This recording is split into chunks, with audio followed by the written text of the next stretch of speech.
E aí, galera, tudo bem? Como vocês estão? Muito bem, pessoal. Então, atenção, universo cripto. Atenção, universo cripto. Essas últimas semanas, muitas pessoas se assustaram com a questão da guerra no Oriente Médio, com a possibilidade de um aumento do conflito e acabaram zerando suas posições. A gente teve na semana passada um fato importante acontecendo dentro das criptomoedas, especialmente em cima do Bitcoin, que foi o tal do halving, né? O halving, então, que aconteceu em cima do Bitcoin e que realmente agora, nos próximos meses, deve começar a ter seus impactos a nível de preço. O halving em si não produz um impacto imediato, mas mais o impacto ao longo das próximas semanas ou mesmo meses. A gente está observando, então, que as ETFs agora começam a ser cada vez mais aprovadas, isso aumenta a procura por criptomoedas por parte dos institucionais e, naturalmente, a gente percebe que o mercado então começa a ganhar força. Estamos olhando o Bitcoin tocando uma zona de suporte, a gente percebe a média móvel de 80 dias funcionando ali como importante zona de sustentação dos preços pelos compradores, esta região, e ao mesmo tempo identificamos o estocástico lento sobrevendido. A última vez que nós fizemos esta mesma situação gráfica, nós estávamos neste ponto em janeiro de 2024 e o Bitcoin subiu aproximadamente 81% em poucos meses. Portanto, no meu entendimento, e por isso que eu fiz minhas entradas nesta ruptura, com meus stops abaixo desta região aqui está. Tá? Então, não apenas o Bitcoin ganhou força nos últimos dias, tocando essa zona de compradores, como também as altcoins também fizeram exatamente o mesmo tipo de movimentação, aproximação de zonas de suporte e dentro dessas zonas de suporte, localização de compradores entrando. Nós não temos neste momento o período mais fértil para as altcoins. Eu vou mostrar isso porque para vocês. A gente tem Bitcoin, a dominância do BTC, ela está subindo, ela está aumentando. Isso significa que aconteceu aqui. Veja que bonito movimento. A gente teve um lindo rompimento da resistência da dominância do BTC, que estava em 55%. A gente rompeu esta região, estamos formando um pullback disso e, portanto, o período bom e fértil para o BTC deve retomar a movimentação assim que a gente respeitar essa zona de suporte na dominância do BTC para buscar o alvo que existe neste momento para a dominância. E qual é o alvo específico? Bom, o alvo específico seria toda essa amplitude aqui, para cima, jogado. Nós vamos ficar com um alvo realmente na região. Se for uma vez, seria 59% de dominância. Se for 1,61, 62% de dominância. E, portanto, nesta região, entre 60% a 62% de dominância do BTC, eu entendo que é o alvo principal. E isto muito no último halving que a gente teve, a gente atingiu uma dominância bem maior. No último halving que a gente teve, a gente chegou numa dominância de quase 73%. Aí ali realmente marca o topo e ali realmente as altcoins passaram a ser interessantes, em que as pessoas começaram a realizar os seus BTCs e traziam dinheiro para as altcoins. Quando a gente volta para cá, vamos olhar rapidamente as principais altcoins que nós temos nesse cenário e aproveitar e responder algumas perguntas que foram colocadas nos comentários de criptomoedas e de Bitcoin no domingo passado. O pessoal pediu que eu fizesse algumas, digamos assim, leituras de certas criptos importantes, né? Então vamos olhar aqui quais foram as criptos que eles solicitaram. Antes disso, vamos sobrevoar as principais. Eu quero fazer um pouquinho diferente agora. Eu quero olhar não apenas, basicamente, criptos contra dólar, mas também criptos contra o próprio BTC. Eu vou botar aqui CKB, Nervos. A Nervos, ela basicamente tinha uma zona de lateralização. Nessa zona de lateralização aconteceu uma forte acumulação de nervos. Depois dessa acumulação ter sido realizada, o mercado deu essa pancada de alta que vocês estão vendo aqui. E logo após essa pancada, o mercado volta para essa área e faz aquilo que eu chamo de chancha, tá? Que é o cara que não conseguiu comprar aqui, o mercado entrega para ele uma possibilidade de comprar de novo no mesmo preço. Observem as zonas estocástico lento, observem a média móvel de 80 subindo. Sim, para mim uma compra em Nervos nesse exato momento. E sim, eu consigo colocar um stop relativamente curto abaixo desta média móvel que aqui está. De preferência, eu gostaria de deixar abaixo dessa order block que está aqui. E, portanto, o stop fica abaixo de 0.016490. E meu alvo, como vocês estão ligados, é basicamente o topo anterior no mínimo, que dá uma amplitude percentual de quase 86% para cima. Óbvio, esse tipo de cripto eu coloco um capital que eu aceito perder completamente. Eu não coloco realmente um capital que eu não esteja disposto a perder, né? Então, vamos olhar aqui. Essa é a Nervos. Vamos olhar Solana contra BTC. Bom, primeiro Solana contra dólar Tether. Vou colocar aqui Solana contra dólar Tether, só para que as pessoas vejam como está a Solana contra o dólar. O Solana contra o dólar, primeiro num gráfico semanal, encontra-se em cima de uma zona mega suporte, um topo anterior rompido. Ela não chegou a tocar no seu topo histórico ainda. No meu entendimento, ela quer buscar o seu topo histórico ainda. Esse é o alvo mínimo que Solana tem nesse momento. A gente realmente faz uma movimentação de alta bonita. A gente toca esse topo anterior, forma sombras inferiores no gráfico semanal. No gráfico diário, temos já um movimento de duplo fundo. E vejam que aqui especificamente a gente tem já uma divergência altista acontecendo no estocástico, indicando a tomada de posição. Traders agressivos tomaram a posição na ruptura desse candle aqui, com stop imediatamente abaixo de 110,90 e o alvo mínimo seria retomar o topo anterior em 209, o que dá uma distância percentual bastante interessante, 43% para cima. Então Solana contra dólar tá bonita.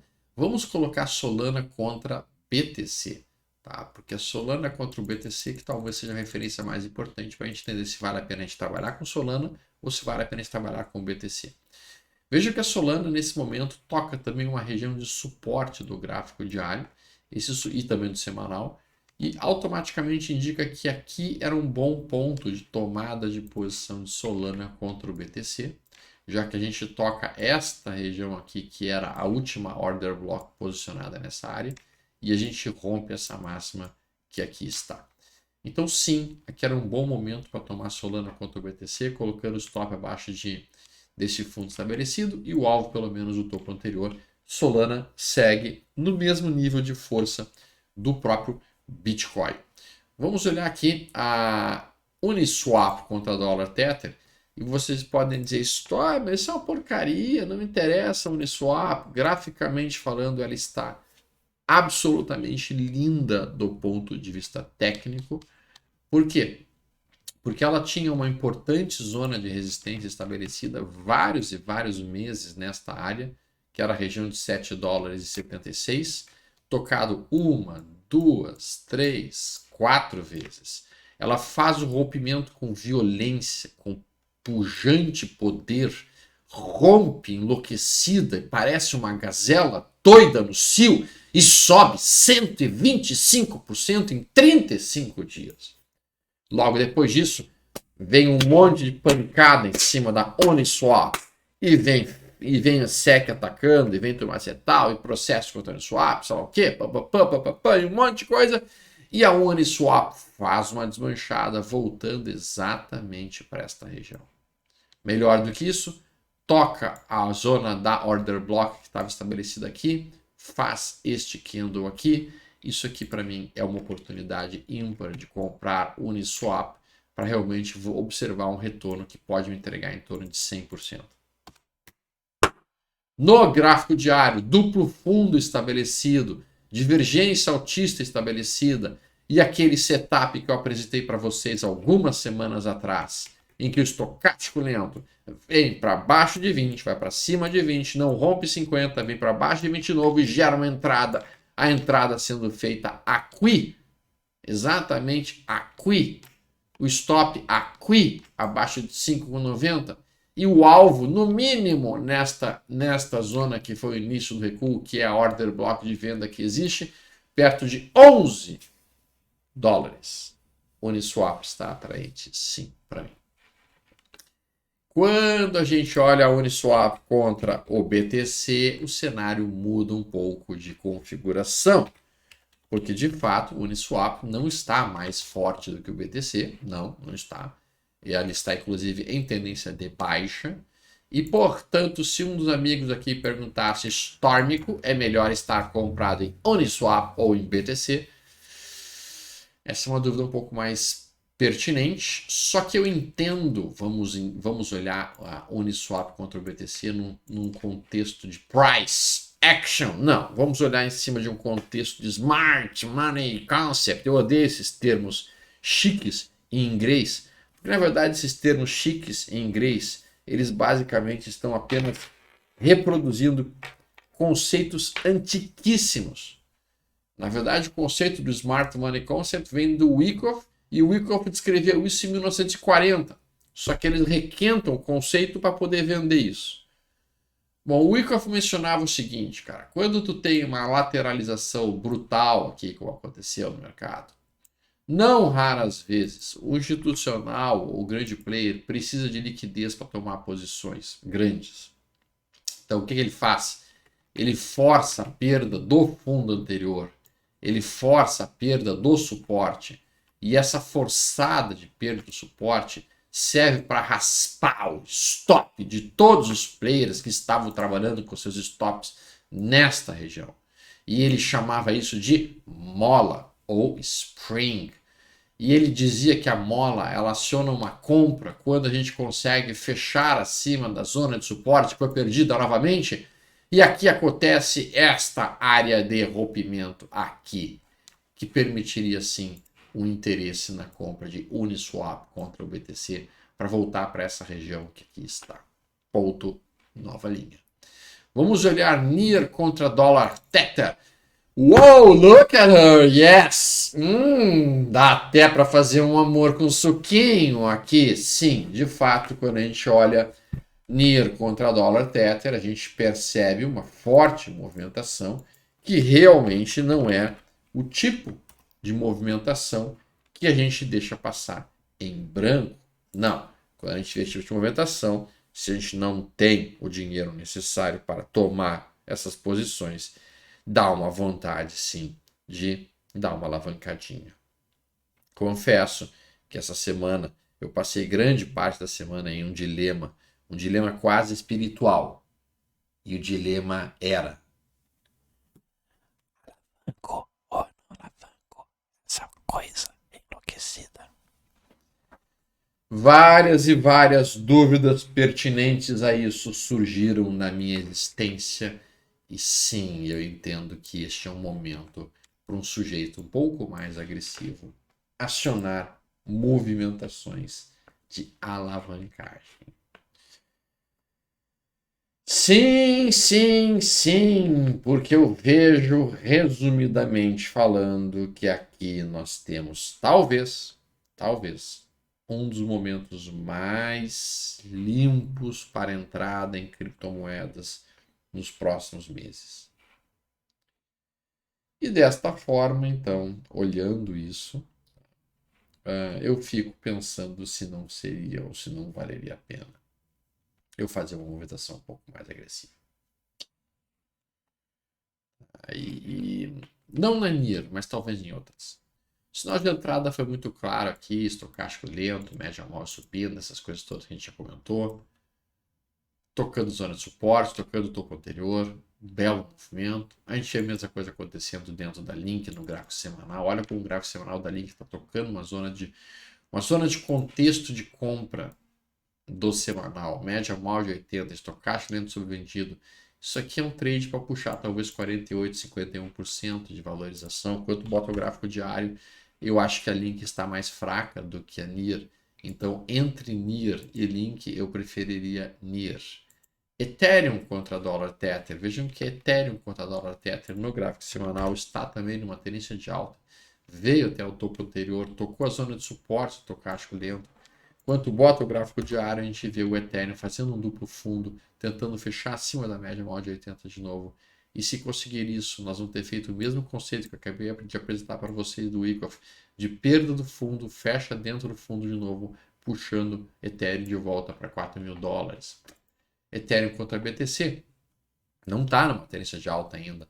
Ela está tentando fazer um pivô de alta e talvez com isso produzir um ciclo de alta do Ethereum contra o BTC.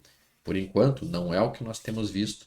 Por enquanto, de fato, eu estou mais olhando e prestando atenção no que está pegando aqui dentro da Ethereum contra o BTC.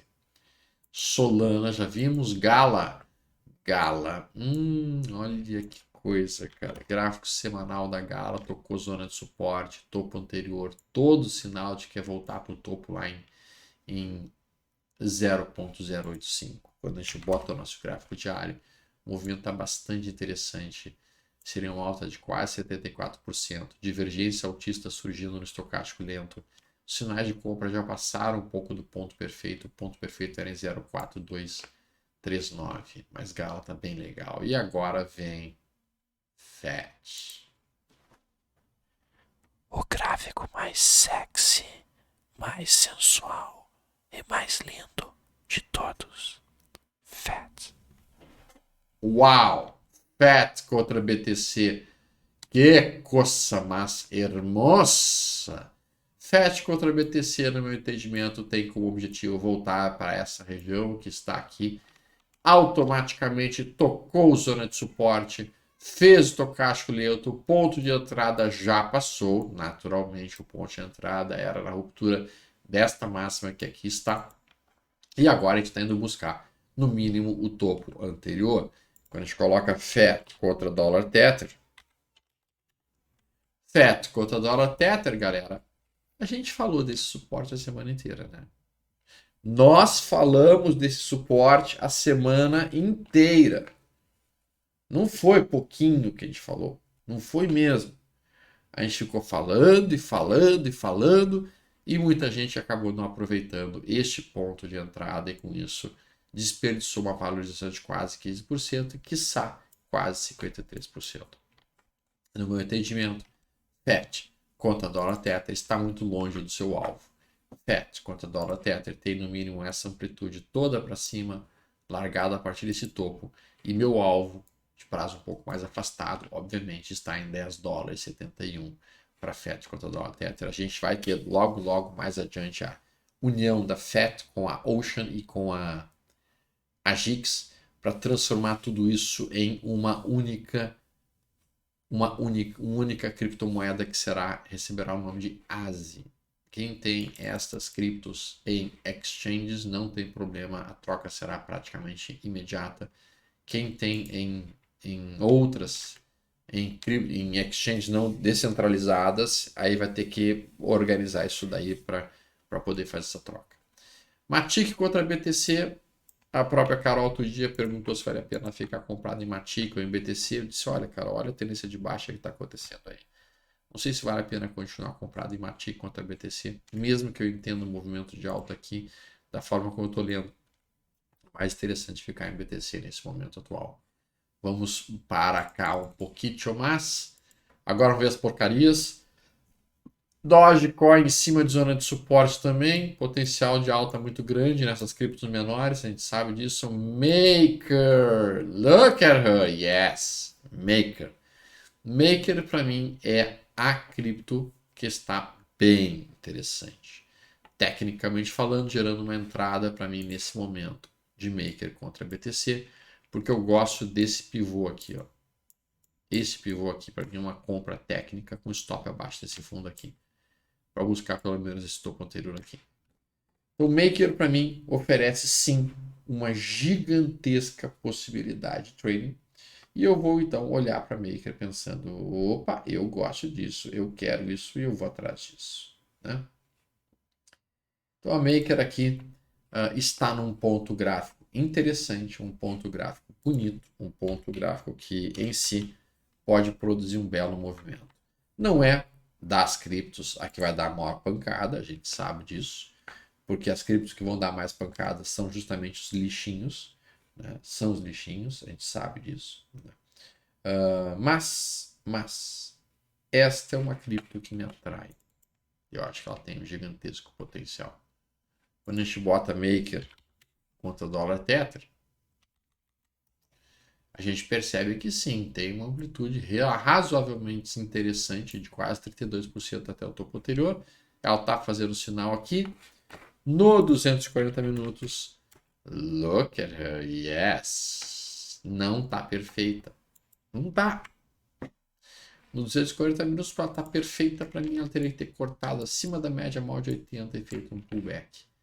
E se a gente vai procurar especificamente por uma cripto que esteja nessas condições, a gente pode fazer um rastreio aqui usando estocástico lento, abaixo de 20, com a média móvel de 80 subindo. A gente coloca esses 240 minutos e aplica. Pimba! Deixa eu botar aqui na pimba. Vamos ver quais são as criptos que estão entregando uma possível operação dentro do estocástico lento no 240 minutos. Vamos ter algum? Absolutamente nenhum por enquanto. Vou deixar aqui que ele está pesquisando.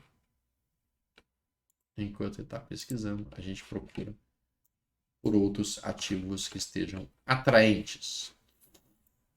Então a gente já viu a Maker. Vamos olhar a Render. Render tem um movimento bem mais amplo até o topo anterior, 54%. Também produziu o mesmo sinal de corte com movimento aqui. Para mim, Render está bem elegante, muito interessante. Ela está fazendo já o movimento de possível recuo, acima já da média móvel de 80. Isso, portanto, eu vejo a Render, neste momento que eu estou olhando o mercado, mais atraente que a própria Maker em si.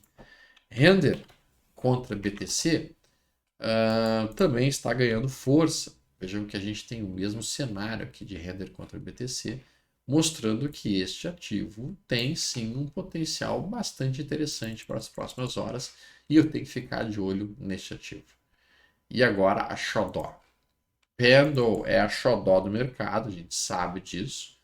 Pendle está neste momento numa situação complexa, eu chamo isso de um diamante, mas não é aquele tipo de diamante que as nossas esposas gostam, não, é um diamante desagradável, porque basicamente faz topos mais altos, fundos mais baixos, depois passa a fazer topos mais baixos e fundos mais altos, está com dificuldade. Eu ficaria muito feliz se Pedro rompesse 6,34. Perdão. Aí nós teríamos realmente a ruptura dessa linha tendência de baixa e Pendle poderia dar uma acelerada mais forte. No gráfico semanal, ela está consolidando aqui com dificuldade romper a zona de resistência que está estabelecida em 7,85. Então, Pendle, vamos com um pouco mais de calma aqui na Pendle em si. No 240 minutos, ela está com esse mesmo cenário de diamante desenhado, não conseguiu estabelecer um suporte muito específico na média móvel de 80 e enfraqueceu um pouco. Mantra está em um ponto técnico bonito. Média móvel de 80 subindo, estocástico tendo sobrevendido, o mesmo ponto técnico que ela fez aqui. Mas vejam que ela demorou um bom tempo para responder. 1, 2, 3, 4, 5, 6, 7 dias de lateralização antes de dar uma pancada mais importante, que aí entregou quase 286%. Bom, o Mantra está nesse momento já 1, 2, 3, 4 dias lateralizados. Se continuar lateralizando um pouco mais e acumulando, pode se preparar para entregar talvez mais um movimento de 200% para cima. Então eu olho para a Mantra e penso, tá, eu acho que vale a pena eu ter algum recurso meu nesta criptomoeda, sim. Estou olhando para a Mantra e pensando, beleza, eu vou tocar aqui quanta grana nesta cripto. Outras criptos que estão fortes nesse momento, a gente vê Bonk, que é obviamente uma cripto PEP, também forte, Flock, ou seja, as criptos, as shitcoins, entre aspas, né, as coins porcarias, elas estão andando. As outras, elas estão até subindo, mas não num ritmo tão forte, tão poderoso. A gente tem lido Dow tomando um problema forte ultimamente. A Lido tocou uma zona de suporte, mas realmente ela não está conseguindo demonstrar tudo que ela poderia. No gráfico semanal, ela tocou essa região aqui que a gente consegue ver, que é esse fundo estabelecido aqui. Ela está dentro de um enorme retângulo. Tá? Então, Lido Dow, cara, não interessa muito nesse momento essa cripto, assim como a Mortic não interessa muito, porque de fato elas não estão bonitas. Tá, ela até está fazendo duplo fundo aqui, eu acho que ela vai voltar para cá, sim.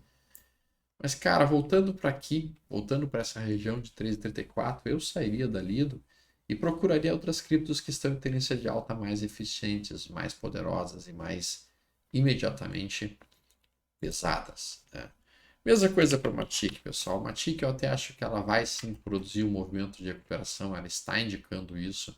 Ela tem como objetivo voltar para o que seria a metade do canal lateral que ela produziu aqui durante essa fase, tentando buscar 0,92. Mas eu não espero mais grandes coisas da Matic. Eu realmente larguei de mão Matic e disse tchau, Matic. Realmente, talvez mais adiante você fique interessante, mas por enquanto você não está me atraindo nem um pouquinho. A gente tem a PIF. Eu não estou dizendo que ela não vai subir, tá? Ela vai subir, mas eu acho que outras coisas vão subir mais. A própria PIF em si também perdeu muito da sua atratividade. Todas as altcoins produziram recuos muito mais intensos do que o próprio BTC ou do que o próprio Ethereum, indicando realmente uma certa fragilidade nelas. Então a PIT faz basicamente esse movimento aqui. Temos aqui como alvo 1,09, o que é percentualmente falando muito, 60%, porque são papéis que estão trabalhando em valores nominais muito baixos. E daí quando tem papel que trabalha, eu sei, eu chamo cripto de papel, eu não deveria chamar, eu sei, mas galera, vamos ser menos mimizentos, tá? Quando a gente tem um papel que tem um valor nominal muito baixo, ele faz variações percentuais muito intensas, isso é esperado. Vamos olhar aqui a ordem, mas ele tem mais volatilidade e mais risco. Ordem, uau! Ord toca também o suporte do retângulo enorme que estava trabalhando e percentualmente falando tem um alvo muito longo, quase 85% para cima. E esse tem um valor nominal mais alto. A Ord não tem valor nominal baixo. O estocástico lento bem sobrevendido dentro de um cenário lateralizado, que é o que a Ord está trabalhando. Operar estocástico lento é algo bastante inteligente, porque a gente vai ter bons níveis de compra com estocástico sobrevendido. E a gente tocou essa região exatamente agora. Estamos formando um pullback nesse momento do rompimento. Eu não gostei dessa tocada aqui na média móvel de 80 com essa situação aqui. Isso implica que as próximas horas nós podemos ter um recuo de ordem e eu procuraria comprar a ordem perto de 43,60. Não compraria agora, neste momento, a ordem. Muito bem. Além disso, nós temos a AVE. A ave rara, como se diz. A ave, gráfico semanal. Suporte suportoso do gráfico semanal de ave. Topos anteriores rompidos, fundo anterior, média móvel tocando essa região, permitindo sim a identificação de um movimento de duplo fundo, com a possibilidade de uma recuperação muito rápida de ave, o que seria algo em torno de 30% e 40% de movimentação para cima. Então a ave ela está bonita, tecnicamente falando, por estar tocando uma zona de suporte. Então estou olhando para ela também com um olhar de interesse, do tipo assim, talvez valha a pena tomar esta posição. Talvez valha a pena tomar esta posição. Tá? Então aqui, olhando essa situação da ave, vamos entrar no 240 minutos e a gente tem o mesmo cenário desenhado para a cripto anterior. Média móvel de 80 caindo, estocástico lento, muito sobrecomprado, indicando um possível recuo de AVE para a região de 87. E ali eu posso pensar em procurar por pontos de entrada. De fato, de todas as criptos que eu olhei nesse momento, no 240 minutos, nós não temos praticamente nenhuma muito interessante. Praticamente nenhuma. Nem a Maker, porque está abaixo da média móvel, nem a própria Render. A Render já começa a ficar um pouco mais interessante. A Solana, por sua vez, também tocou aqui a média móvel de 80 como resistência. Então, a gente não tem neste atual momento, nenhuma cripto me dizendo compre-me. Mas elas estão dizendo daqui a algumas horas eu posso ter uma boa compra. E portanto, meus amigos, o que eu vou combinar com vocês? Hoje, 17 horas, na verdade 19 horas, vamos fazer uma live aqui no canal falando sobre criptos e sobre bitcoins e como ela vai estar andando. Vamos fazer isso mais perto da abertura do próximo candle, então vamos fazer lá pelas 8 da noite. Já deixo o convite aí para vocês. Nos vemos em breve. Se cuidem. Tudo de bom!